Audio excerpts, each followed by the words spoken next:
बिस्मिल्लाहिर्रहमानिर्रहीम। मुझे एक लड़की से शदीद इश्क हो गया था। वो लड़की मेरी ही बहन की दोस्त थी और मैंने सिर्फ उसकी आवाज़ सुनी थी। रोज़ बहन की दोस्त टोपी वाला बुर्का पहन कर आती और बहन के कमरे में चली जाती। फिर बाहर सिर्फ उसके बोलने की आवाज़ आती। जब मैंने बहन से अपनी मोहब्बत का जिक्र किया तो वो घबरा गई और बोली, उसका निकाह पहले से ही हुआ है। लेकिन मैं जानता था कि ये झूठ है। इसीलिए रूबरू बात करने के लिए जब अगले दिन वो आई तो मैं बिना पूछे ही दरवाज़ा खोलकर अंदर चला गया। लेकिन ये देखकर मेरे सर पर आसमान टूट पड़ा कि अंदर बुर्का पहने मेरा ही। रात के 2 बज चुके थे मगर नींद मेरी आंखों से कोसों दूर थी। उसकी बस एक ही वजह थी, वो ये कि मेरा माजी दागदार था। मुझे एक पल भी सुकून नहीं मिलता था। लम्हा बलम्हा मेरी बेकरारी बढ़ती जाती थी और इसके सबब मैंने अपनी बहन की जिंदगी को बहुत महदूद कर रखा था। मुझे कभी कभार ऐसा लगता था कि मेरी बहन महानूर एक पंछी है जिसके पर काट कर मैंने उसे पिंजरे में बंद करके रखा हुआ है। मुझे अपनी बहन की हालत देखकर बहुत तरस आता था मगर मैं भी क्या करता। मैं ये सब करने के लिए मजबूर था। पुराने मोहल्ले में सबको इल्म हो चुका था कि मेरा और मेरी बहन का माजी दागदार है। इसीलिए हमने मोहल्ला बदल लिया था। नए मोहल्ले में आकर हालात बदल चुके थे मगर मैं नहीं बदला था। मेरा दिल नहीं बदला था। अब्बू खुश खुश से रहने लगे थे। वो बोले, फैसल, तुम शादी कर लो। कुछ मेरी हालत को ही देख लो। तुम शादी कर लोगे तो दिल को सुकून आ जाएगा कि चलो मैं एक बच्चे के फर्ज से तो सुबकदोश हो गया ना। मैं दिल में सोचता कि अब्बू, आपकी इस हालत की वजह से ही तो मैं शादी करने का सोच भी नहीं सकता। मेरी बहन महानूर बहुत अच्छी थी। मैंने उस पर शुरू से ही बहुत सख्ती कर रखी थी। उसे घर से निकलने ही नहीं देता था। उसे कोई सहेली बनाने की भी इजाजत नहीं थी। जिंदगी के हर मामले पर मैंने उस पर रोक टोक की हुई थी। टीवी देखने की भी उसको इजाजत नहीं थी। मोबाइल भी नहीं था उसके पास। मगर उसने आज तक अपनी जबान से उफ तक नहीं किया था। वो कहती थी कि जैसे भैया कहेंगे मैं वैसे ही करूंगी। हम लोग नए मोहल्ले में आए तो एक दिन एक बुर्कापोश लड़की हमारे घर आई थी। मैं हैरत ज़दा सा उसको देखता रह गया। मैं बोला, ऐ लड़की, तुम कौन हो और किससे मिलने आई हो? वो घबराई हुई थी। कहने लगी, मैं यहाँ पर महानूर से मिलने आई हूँ। मुझे इल्म हुआ है कि हमारे मोहल्ले में एक नई लड़की आई है। सोचा उससे जाकर मिलाऊं और दोस्ती भी कर लूं। मुझे उसकी बात सुनकर बेइंतहा गुस्सा आया था। मैं बोला, निकल जाओ यहां से। मेरी बहन ये सब फजूल हरकतें नहीं करती। उसे दोस्तियां गांठने का शौक नहीं है। ये काम तुम जैसी आवारा लड़कियों के होते हैं जो किसी के भी घर पर यूं मुंह उठाकर घुस जाती हैं। न जाने कैसे माँ बाप हैं जो रोकते टोकते भी नहीं। वो लड़की घबरा कर वापस चली गई थी तो मैं भी काम के सिलसिले में घर से बाहर निकल गया। मेरी वापसी तकरीबन रात के 8 बजे हुई थी। मुझे देखते ही अब्बू मुझ पर चढ़ दौड़े थे। वो गुस्से से बोले, फैसल, मुझे एक बात तो बता दो, महानूर मेरी बेटी है या तुम्हारी? जब बाप मैं हूं उसका तो उसकी जिंदगी के फैसले लेने वाले तुम कौन होते हो? मैंने तुम्हें 1000 बार कहा है कि शादी कर लो, तुम्हारा ध्यान बदल जाएगा। लेकिन तुम शादी भी नहीं करते। मुझे समझ नहीं आती तुम्हारे साथ मसला क्या है? मैं एकदम से हैरान रह गया और बोला, क्या कहा आपने? आपको समझ नहीं आती? आप मेरी जिंदगी के हर वाक्य के चश्मदीद गवाह हैं। आप जानते हैं मैं किस अजाब से गुजरा हूं। फिर आपको समझ कैसे नहीं आती कि मैं शादी क्यों नहीं कर रहा? अब्बू भी आज काफी गुस्से में थे। वो कहने लगे, ठीक है, तुमने शादी नहीं करनी तो मेरी तरफ से तुम भाड़ में जाओ। मगर मेरी एक बात कान खोल कर सुन लो। आज के बाद तुम मेरी बेटी पर बिला वजह की रोक टोक नहीं करोगे। आज तुमने जब उस लड़की को डांट कर घर से भगाया था तब से महानूर ने रो रो कर अपना बुरा हाल कर लिया है। मैं चुप कर गया था। मैं अपने कमरे में आ गया। मुझे बेइंतहा दुख था कि मेरी बहन रोती रही है। इसीलिए मैंने सोचा कि अब मजीद अपनी बहन पर पाबंदियां नहीं लगाऊंगा। सुबह हुई तो वो लड़की फिर से हमारे घर आ गई थी। उसकी चाल ढाल से पता चल रहा था कि वो बहुत घबराई हुई है। वो जल्दी से महानूर के कमरे की जानिब बढ़ गई। तब महानूर बाहर आई और बोली, भैया, मेरी दोस्त सदफ आपसे बहुत डरती है। फिर वो पर्दे की भी बहुत पाबंद है। इसीलिए आप कभी भूल कर भी मेरे कमरे की जानिब बताइएगा। मैंने सर हिला दिया तो महानूर अपने कमरे में वापस लौट चुकी थी। मैं ऐसे ही किसी राह चलती लड़की पर भरोसा नहीं कर सकता था। मैंने आज तक अपनी बहन को उन फजूल दोस्तियों से रोके रखा था। फिर एकदम से इतनी खुली छूट नहीं दे सकता था। इसीलिए जैसे ही अब्बू उठकर अपने कमरे में गए तो मैं महानूर के कमरे के दरवाजे से कान लगाकर खड़ा हो गया ताकि ये जान सकूं कि मेरी बहन की दोस्त कैसी है, उसकी सोहबत भी अच्छी है या नहीं। मुझे सदफ के बोलने की आवाज आ रही थी। वो महानूर से कह रही थी कि मैं तो 5 वक्त की नमाज पढ़ती हूँ, कुरान पाक हर रोज पढ़ती हूँ। तुम्हें इल्म है क्या अस्तगफिरुल्लाह के कितने फवायद हैं? महानूर की हैरत भरी आवाज सुनाई दी थी। वो बोली, कितने फवायद हैं? सदफ बोली, बेतहाशा। अगर तुम चलते फिरते उठते बैठते इस्तगफार करती रहोगी तो तुम्हारे वजूद से बीमारी, नहूसत, परेशानी, दुख, तकलीफ सब कुछ झड़ जाएगा। रिस्क में बरकत होगी, सेहत अच्छी होगी और बख्त बुलंद होंगे। मैं सदफ की बातें सुनकर बेहद खुश हो गया था। यकीनन मेरी बहन को एक अच्छी दोस्त मिली थी, इसीलिए मैं अपने काम पर चला गया था। मैं अपनी बहन की तरफ से बेफिक्र हो गया था। अब मेरी बहन बेतहाशा खुश रहने लगी थी। वो कहती थी कि अब आप भी शादी कर लें। मैं चाहती हूं कि एक प्यारी सी भाभी हमारे घर आ जाए। भैया, आपको इल्म है क्या, दोस्त मिल जाने से पहले कभी मैंने सोचा ही नहीं था कि दोस्ती कितना अहम रिश्ता होता है। इसीलिए मैं अब सोचने लगी हूं कि अगर हमारे घर में एक अदद भाभी आ जाए तो हमारी जिंदगियों में मजीद सुकून आ जाएगा। मैं उनसे अपने दिल की हर वो बात कह सकूंगी जो आज तक किसी से भी ना कह सकी। मैं अपनी बहन की बातें सुनकर चुप कर गया था। मैं बार बार इनकार करके भी थक चुका था, इसीलिए अब खामोशी इख्तियार कर लेता था। हमारे घर महानूर की दोस्त हर रोज आने लगी थी। वो बहुत अच्छी लड़की थी। मैंने अपनी जिंदगी में उस जैसी शरीफ लड़की नहीं देखी थी। जब वो हमारे घर आती तो मैं और अब्बू सहन में बैठे होते थे। वो सलाम करके इस तेजी से आगे बढ़ जाती थी कि मैं आज तक उसके कद काट का भी अंदाजा नहीं लगा पाया था। वो कमरे में चली जाती तो महानूर अंदर से दरवाजा बंद कर लेती। फिर दोनों सहेलियों की भिनभिनाहट की आवाज आने लगती थी।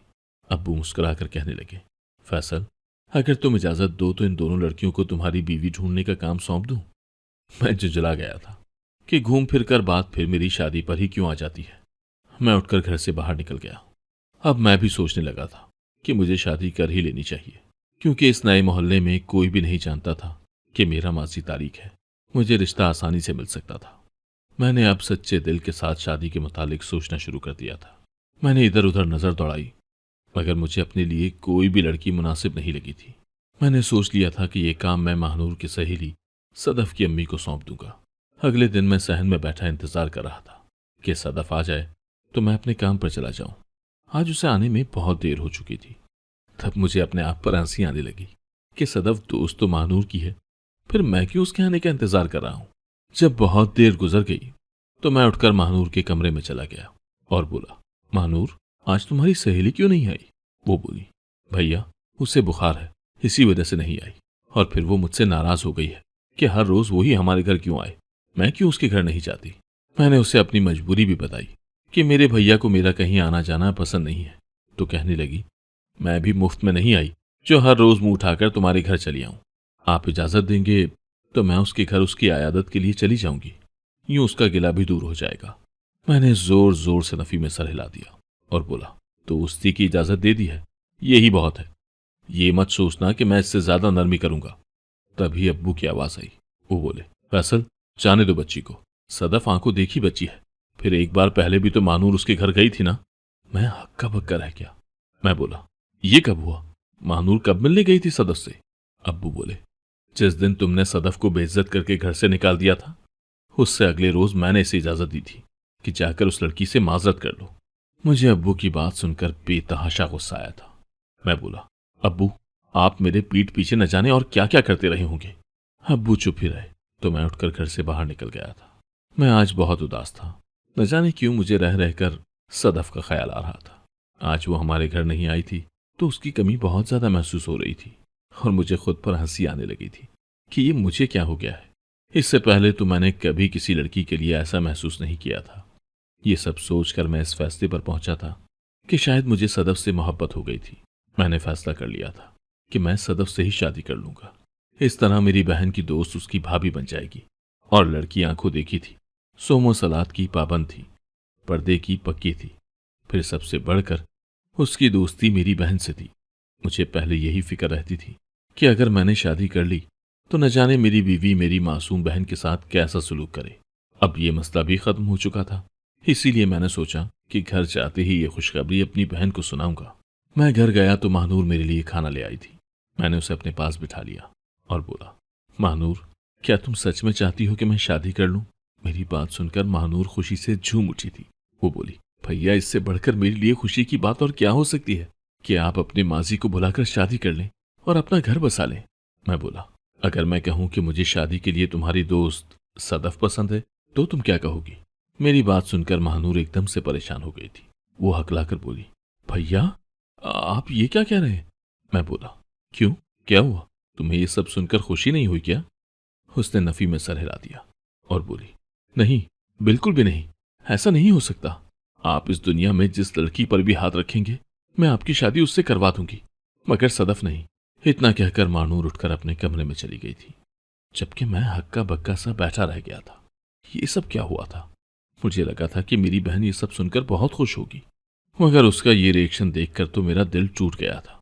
मैं मानूर से खफा हो गया था, इसीलिए मैंने उससे बात करना छोड़ दिया था।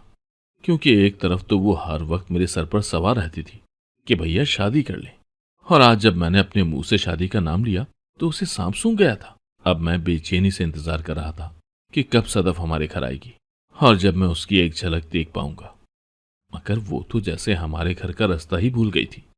तीसरे दिन महानूर मेरे कमरे में आई और बोली, भैया, आप मुझसे नाराज हैं? मैं चुपचाप बैठा रहा। वो मेरे पास आकर बैठ गई थी, उसकी आंखों से आंसू बह रहे थे। वो कहने लगी, भैया, मैं चाहती हूं कि आपकी शादी हो जाए, मगर सदफ से नहीं। तब मैं फट पड़ा था। मैं बोला, महानूर, तुम जानती हो ना हमने अपनी जिंदगी में क्या क्या बर्दाश्त किया है, कितने दुख हमने मिलकर झेले हैं। तुम्हें याद है ना, जब तुम 8 बरस की थी और मैं 10 का, तब हमारे साथ कितना बड़ा हादसा हुआ था।